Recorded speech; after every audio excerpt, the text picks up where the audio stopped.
제가 며칠 전에 메일을 하나 받았어요. 근데 그 메일의 내용이 이런 좀 억울한 사연이 있다. 그런데 이 내용에 대해서 좀 잘 이해가 안 돼서 상세하게 좀 설명 좀 해주셨으면 좋겠다 하는 어떤 그런 신청 메일을 받아서 제가 설명을 하겠지만 이게 이제 앞으로 좀 알고 계셔야 될 내용이에요. 특이사항이긴 하지만, 그리고 경매랑도 또 연관이 많이 되니까 또 제가 또 경매 가르치는 입장에서 요거를 한번 다뤄보면 좋을 것 같아서 준비를 했습니다. 자, 매매계약 후 대출받아서 잠적했다, 전세금 먹튀주의보라는 이제 기사가 떴어요. 근데 여기 내용을 보면 2억 비싸게 사겠다 유혹을 한 뒤에 대신에 전세로 그냥 살아라, 집주인 네가 집을 팔고 전세로 계속 사세요 라는 조건으로 매매계약을 했다는 거예요. 그런데 전세금을 들고 튀었어? 먹튀니까 들고 튀었다는 거죠.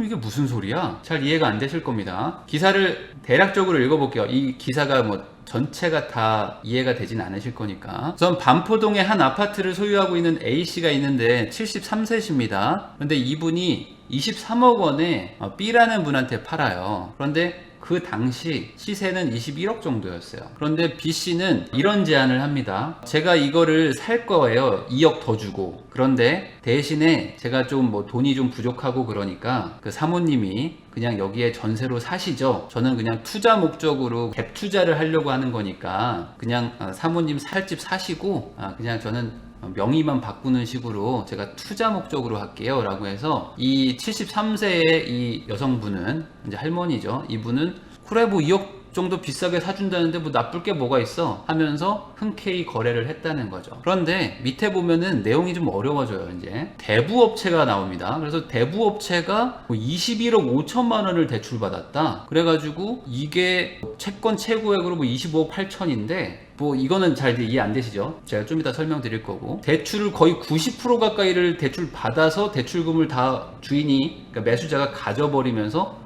전세까지 맞췄다는 거예요. 기존 주인을 전세 입자로 눌러 앉히면서. 그래서 그 전세금 12억 5천을 자기가 들고 잠적했다, 뭐 이 얘기입니다. 자, 그런데 이게 이 기사만 보면 뭔 소리지? 막 할 거예요. 그래서 제가 사건의 재구성을 한번 해보도록 하겠습니다. 제가 밑에도 적어놨지만 100% 그냥 제 상상이고요, 실제와는 다를 수 있습니다. 그리고 이제 저는 투자를 하는 투자자이기 때문에 이런 상황으로 흘러가지 않았을까 라고 생각을 해서 한번 제 나름대로 한번 정리를 해봤어요. 최대한 이해하기 쉽게. 자, 시간은 2020년 1월 초로 돌아갑니다. 73세 집주인 A씨입니다. 이제 여성분이세요. 여성분. 뭐 그냥 편하게 할머니라고 하겠습니다. 이 할머니 A씨가 마음이 막 불안한 거야. 왜 그러냐? 작년 12월 16일에 12, 16 대책이 딱 터지죠. 그러면서 대출 규제 15억 초과하는 집들은 대출을 아예 안 해줘 버리고, 그리고 뭐 양도세 뭐 이런 거 뭐 계속 중과한다고 그러지, 뭐 종부세는 막 계속 올린다고 하지. 이 지금 나이가 73세, 한국 나이로 74세에서 75세시니까 얼마나 지금 어쨌든 고령자시잖아요. 그럼 내가 뭐 살아야 얼마나 더 살아, 이런 생각도 좀 드실 거고,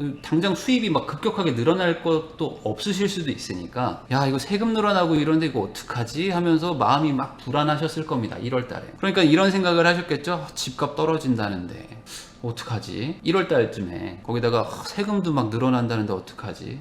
팔고 딴 동네 가야 되나? 막 이런 생각을 막 하셨을 거예요. 이분이 내 재산은 이건데 난 나이도 많은데 어떡하냐. 그런데 이 정부가 이런 얘기를 해줘요. 그 정책에서 당근을 하나 주는데 10년 이상 보유하신 분들 있죠? 그런 분들 2020년 6월 이내에 팔면 양도세 막 중과하는 거 있죠? 그거 제외해 드릴게요. 거기다가 뭐 장기 보유 특별공제도 원래 다 혜택 안 드렸던 것도 이번에 6월 안에만 팔면 제가 거기까진 봐드립니다 라는 정책이 있었어요. 그러니까 이 분이 막 흔들렸겠죠. 지금 팔면은 양도세도 좀 깎아준다고 하고 뭐 이러는데 어떻게 해야 되나? 이런 생각을 하셨을 겁니다. 그래서 이번에 팔까 고민하셨겠죠. 근데 이분은 이 아파트가 분양될 때부터 사셨던 분이에요. 그래서 이미 10년을 넘게 사셨어요. 근데 분양가가 한 7억 정도였던 거예요. 분양가. 그 전에 사놓으셨을 수도 있고, 재건축된 아파트니까. 근데 약 7억에 분양받았다고 칠게요. 근데 현재 시세가 21억 정도인 거예요. 20년 1월 초에. 그런데 나는 7억에 샀어. 그러면 시세 차익이 14억입니다. 그러면 양도세를 좀 계산을 해봐야 되겠지만 장난 아니게 나오겠죠. 9억을 초과하는 아파트는 1주택자여도 양도세가 나옵니다. 여러분들이 그냥 1주택자면 양도세가 아예 안 나오는 줄 아는데 9억 넘어가는, 그러니까 좀 고가 아파트들은 1주택자여도 세금을 많이 내요. 그러니까 이분은 지금 내 전 재산인데 다주택자 있을 수도 있지만 이거 어떻게 처리하지? 라고 고민을 했을 거란 말이죠. 그래서 우선은 중개사에 내놓습니다. 우선 사겠다는 사람이 있으면 그때 고민해볼까 하면서 내놓으셨다. 그런데 2020년 2월 초쯤에 한 달 지났는데 갑자기 전화가 옵니다. 중개사한테 전화가 왔죠. 아유 사모님, 저기 손님이 하나 붙으셨어요. 그런데 엄청 괜찮은 손님이야. 왜, 누군데? 저희 이게 시세가 한 21억 정도 하거든요. 그런데 이분이 젊은 사장님인데 한 23억에 사시겠대. 왜 23억에 사? 아니 사모님 집이 뭐 층도 괜찮고 뭐 위치도 괜찮으니까 이제 뭐 약간 뭐 돈 들여가지고 좋은 집 뭐 나중에 들어오시려나 봐. 뭐 그래서 그런진 몰라도 한 23억에 사주시겠대. 그래서 2억 더 준대요 했던 거예요. 그런데 거기서 끝난 게 아니겠죠. 사모님, 근데 이분이 하나 조건이 있어. 뭔데? 그 아시잖아요. 12, 16 대책 나와가지고 15억 초과 아파트들은 대출이 한 푼도 안 되잖아요. 그렇지. 맞아. 그래서 이분이 원래는 여기 뭐 실거주 하실 생각도 있으셨나봐. 그래서 이제 이거를 미리 살려고 했던 건데 갑자기 이번에 대책이 터져가지고 대출이 아예 안 나오니까 이분이 조금 돈이 좀 부족하신가 봐요. 뭐 그러실 수도 있겠네. 할머니가 그런 생각을 하셨겠죠. 그래서 이분이 말씀을 하시는 게 어차피 사모님이 여기 계속 오래 사셨고 10년 이상 사셨잖아요. 그러니까 그냥 전세로 그냥 여기 계속 사시는 조건으로 이렇게 전세 입자로 들어오시면서 좀 전세금을 좀 잡아주시면 집값이 23억이어도 나머지만 돈을 구하면 되니까 그러면 바로 사시겠다는데 어떡하실래요? 라고 이제 물어보신 거예요. 할머니가 막 고민 좀 했겠죠.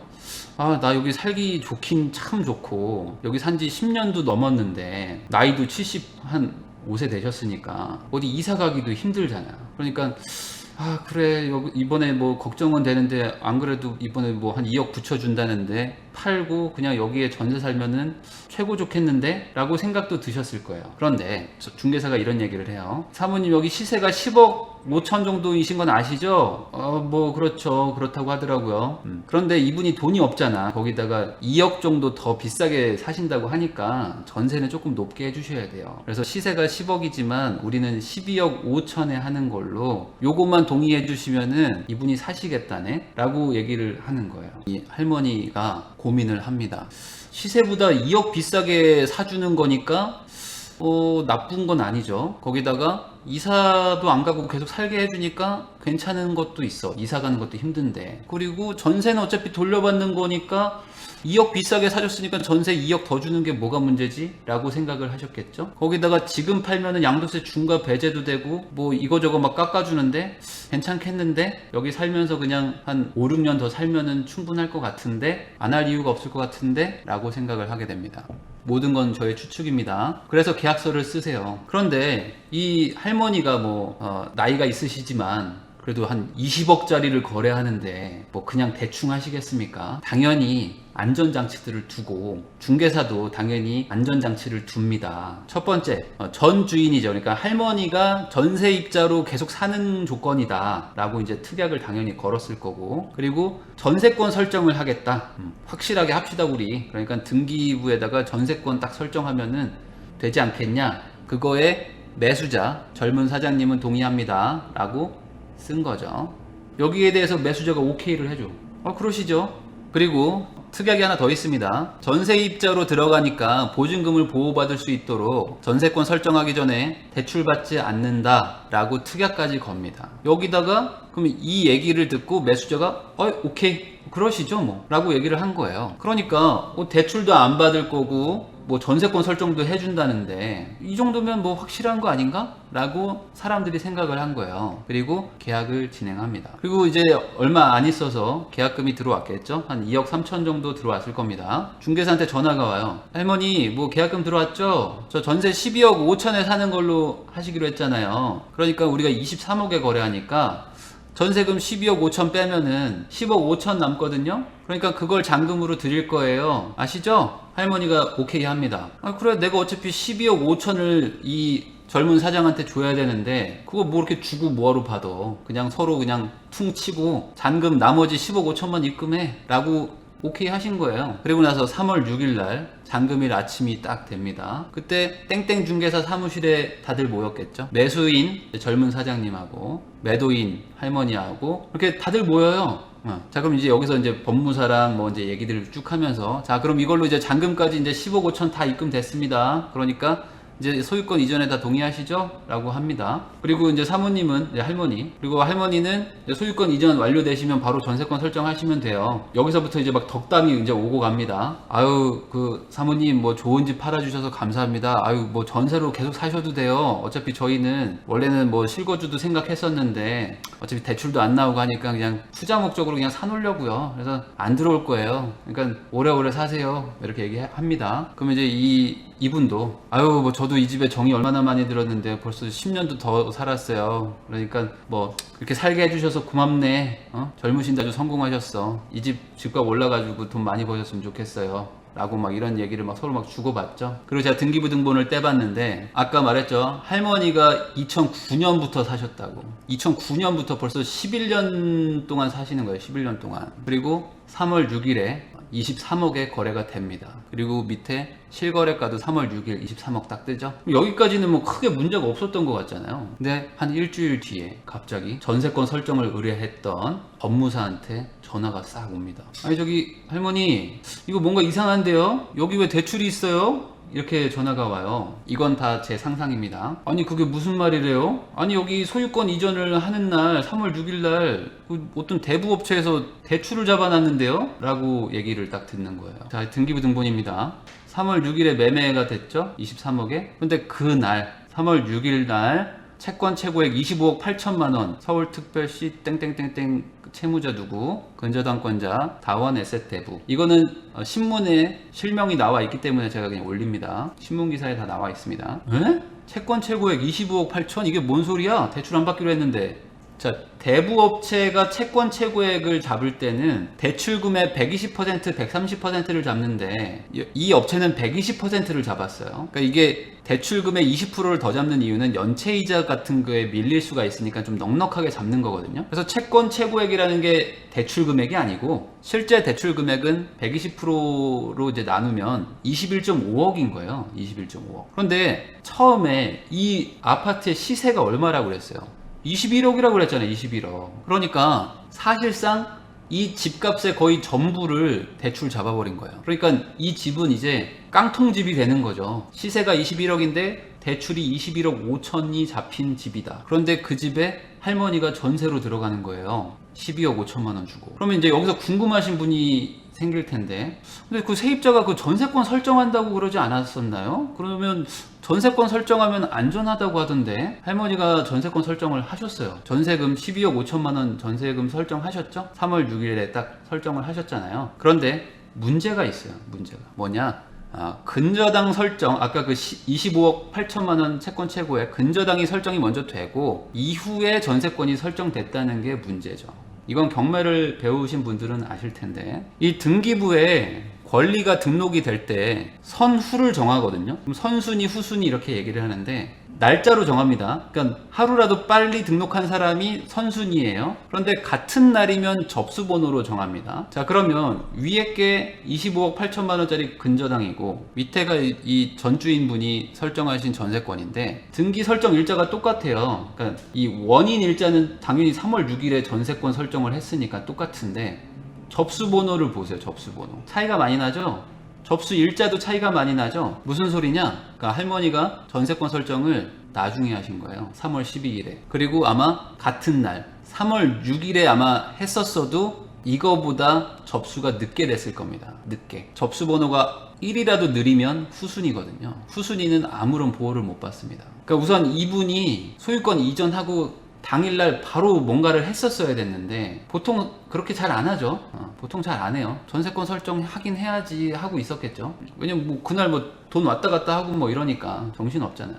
그래서 아 맞다, 전세권 설정해야지 하면서 법무사한테 부탁을 하셨겠죠. 그럼 이제 법무사가 간 거예요. 갔더니 아니 할머니 왜 여기 대출이 있어요? 라는 전화가 왔을 거라고 추측을 한다. 자, 그럼 여기까지 한번 정리해 볼게요. 전 21억 아파트를 23억에 사기로 합니다. 그런데 대신 전세는 12억 5천에 사는 조건이에요. 그래서 잔금으로 할머니는 10억 5천만 원만 받습니다. 23억에 팔았지만 실제 돈은 10억 5천만 원밖에 못 받았어요. 그리고 3월 6일에 잔금이 들어오면서 소유권 이전이 확정됐습니다. 그리고 매도인은 잔금 10억 5천을 받았죠. 그러면 매수인 입장에서는 아까 대부업체한테 21억 5천만 원의 대출을 받았다고 그랬죠. 그건 통장으로 들어갑니다. 이거는 매수인의 통장으로 들어가는 거예요. 젊은 사장님. 그러면 그분은 사전에 준비해 놓은 10억 5천만 원으로 잔금을 내고, 그리고 21억 5천만 원이 통장에 들어왔으니까 이 젊은 사장, 매수인 입장에서는 통장에 11억 원이 남습니다. 맞죠? 그리고 기사에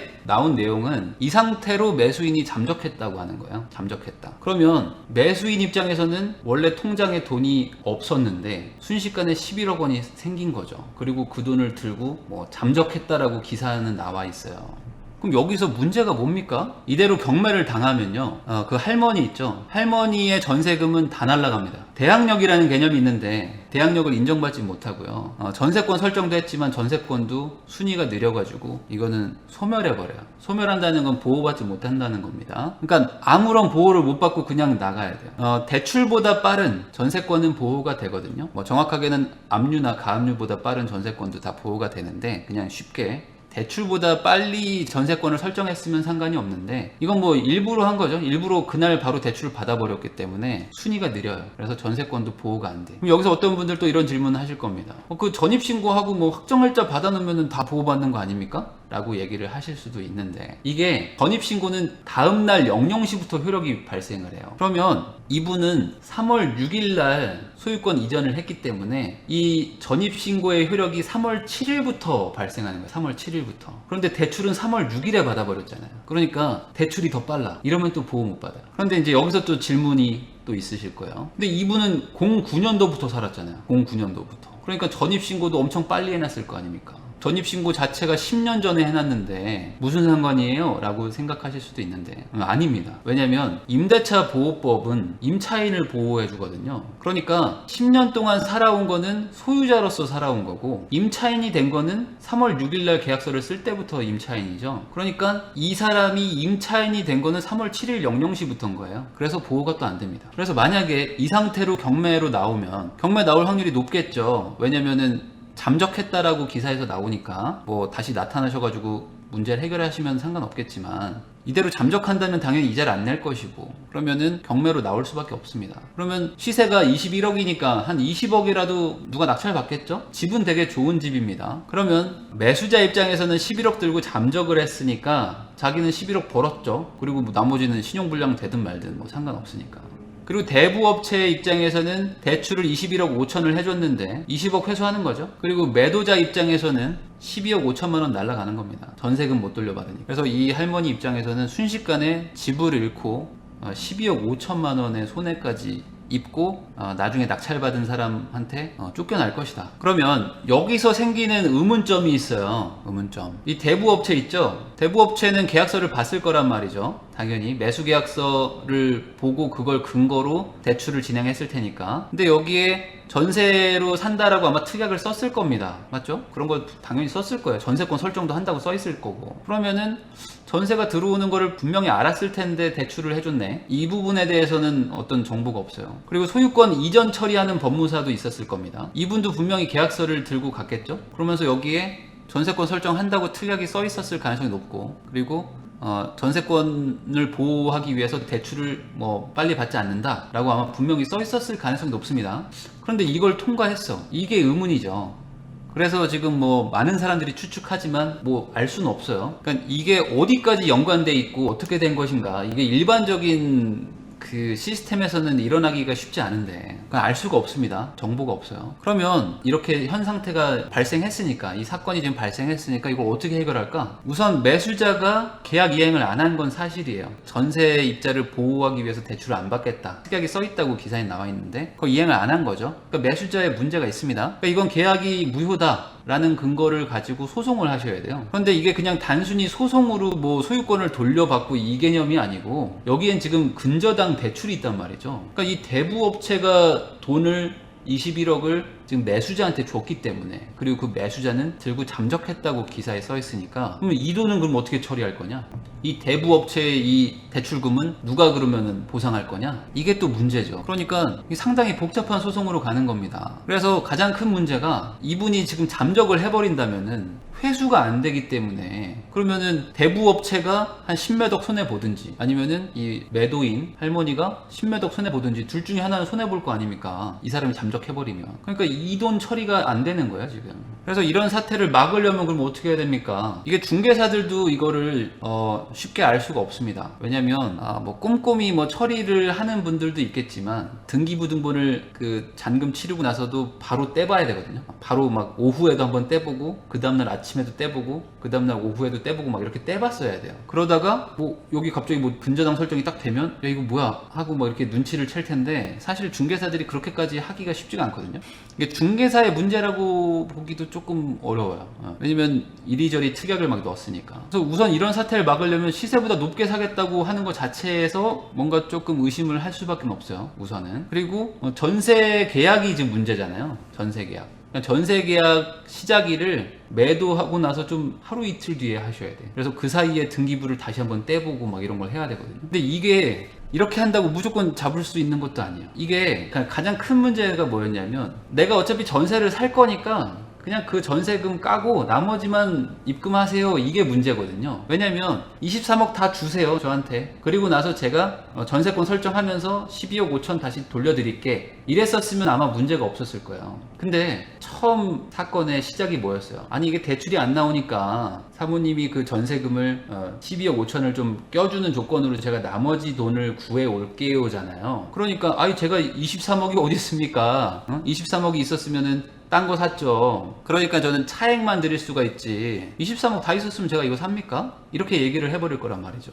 그러니까 이렇게 하면 해결이 되는데 이게 안 돼. 시작부터 이게 될 수가 없었던 얘기예요. 그래서 이건 현실적으로 어렵다. 어려워. 그러니까 시세보다 높게 사겠다면 우선 주의합시다 정도인데 작정하고 하기 시작하면은 어려운 얘기야. 그럼 그나마 현실적인 방법은 뭐가 있을까요? 이 소유권 이전을 할 때 법무사를 매수인 측에서 부르거든요. 그래서 그거를 우리가 매도자 측에서 선정을 해. 그래서 뭐 예를 들어 법무사 비용을 뭐 반반 내주겠다 라는 식으로 혜택을 줘요. 예를 들어 그러면 매수자 측에서 뭐 꿀리는 게 없다면 법무사 비용 뭐 수수료 반반 내준다고 하면은 뭐 싫어할 사람 없을 거란 말이죠. 그래서 만약에 법무사를 매도자 측에서 선정을 한다면 좀 한결 좀 낫죠. 그런데 이것도 피해 나갈 방법이 있어요. 아니 저희가 뭐 아는 사람이 있어요. 제 지인이 법무사여가지고 저는 그쪽에다가 맡길 수밖에 없거든요. 그래서 뭐 저희 뭐 가족이 법무사예요 막 이런 식으로 또 빠져나가 버려. 그럼 이거 쉽지 않아요. 쉽지 않다. 그러면 어떻게 해야 할까? 그러면 이렇게까지 하는 사람이 없겠지만 우리 매도자에서 법무사를 하나 더 고용을 해. 하나 더 고용을 해가지고 우리 쪽도 같이 가서 소유권 이전하고 뭐 등기하는 거를 같이 하면서 그때 아예 전세권 설정도 같이 하게. 그러니까 법무사가 2명을 보내는 거죠. 이렇게 하면은 우리 쪽 법무사가 믿을 만한 사람이라면 조금 이런 걸 막았을 수가 있어요. 그리고 아마 제가 뭐 사장님을 의심하는 건 아니고 거래가 크니까 우리 쪽도 법무사를 하나 붙일게요. 나쁜 거 없으시죠? 뭐 기분 나쁘실 거 없죠? 그런 얘기를 하면 상대가 작정하고 덤볐던 사람이라면 아니 뭐 저를 지금 뭐 의심하시는 겁니까? 하면서 저 이거 계약 안 할랍니다 막 이러면서 막 판 깨려고 했겠죠. 그러면 거기서 오히려 의심이 확신으로 바뀔 수도 있는 거죠. 그러니까 우리 쪽 법무사라도 붙였으면 그나마 어떻게 막았을 수도 있었어. 그럼 제일 좋은 건 뭐냐? 그냥 이런 거래를 안 하면 돼요. 안 하면 돼. 그냥 팔고 다른 집으로 이사 가면은 안 생길 일이었겠죠. 그런데 이 매도자의 심리를 어찌 보면 이용을 한 거라고도 볼 수 있어요. 이 기사 내용만 보면요. 왜냐면 2억 더 비싸게 사주겠다. 거기다가 이사 안 가시고 그냥 여기 계속 사세요. 어차피 12억 5천원 나중에 다 돌려받는 돈 아닙니까? 그러면 보유세도 몇 천만 원 나오시는데 이번에 팔고 그냥 마음 편하게 사시는 게 어때요? 라고 얘기를 하니까 이게 확 마음이 이게 동하잖아요. 그러니까 그냥 팔고 딴 집 갔으면은 아마 문제가 없었을 거고, 아 저는 그냥 전세 끼고는 안 살고 그냥 저는 이사 갈 거예요 라고 했으면은 23억에 사겠다는 사람이 갑자기 계약을 깼을 겁니다. 아마 다른 데 가서 또 그런 걸 하려고 했었겠죠. 그러니까 결론적으로 아무 생각 없이 있다가 그냥 눈 뜨고 당하는 거예요. 이거 피하기가 쉽지가 않습니다. 당일날 대출 받아버리면 어려워요. 이거 피하기 힘들다. 그러면 현실적으로 이런 일이 많을까요? 현실적으로 이런 일이 많이 없는 이유가 우리나라의 어떤 이 거래 시스템상 이거를 다 통과하기가 쉽지가 않아요. 왜냐면 대출을 우선 이렇게 해주는 것도 별로 없고요. 그리고 그렇게 대출을 해준다고 해도 법무사 선에서 막 걸리는 경우도 많고, 그리고 매수자가 작정하고 막 잠적을 해야 돼. 왜냐면 자기 신용은 완전 박살 나는 거니까. 거기다가 중개사들도 막 피해하고 막 이걸 해야 돼요. 그러니까 이게 절대로 이게 흔한 일은 아닙니다. 그런데 결국에 이런 상태가 돼버리면 결국 소송을 갈 수밖에 없죠. 소송을 가서 이제 법원에서 이제 판사가 이제 증거 자료들을 이제 제출하라고 해서 막 다투겠죠. 그렇게 해서 이제 결국에 밝혀지겠지만 현실에서 만나는 거는 좀 어렵기 때문에 뭐 여러분들이 이런 영상을 보면 막 너무 걱정이 갑자기 확 늘어가지고 뭐 한 1억짜리 전세 사는데 갑자기 뭐 법무사 저희 2명 대동하겠습니다 뭐 이런 식으로 하실 수도 있는데 뭐 그럴 일까지는 아니고요. 현실에서 많지는 않지만 이렇게 작정하고 할 수 있기 때문에 조심은 하셔야 된다. 그래서 오늘 영상의 마지막은 조심하자라는 것, 그리고 금액이 아주 큰 거래를 할 때는 우리 쪽 법무사도 붙이는 것도 괜찮다. 그리고 뭔가 나한테 혜택을 주는 것처럼 조건이 되게 좋다면 의심부터 해보라 라고 생각을 하시는 걸로 정리를 하시면 되겠습니다.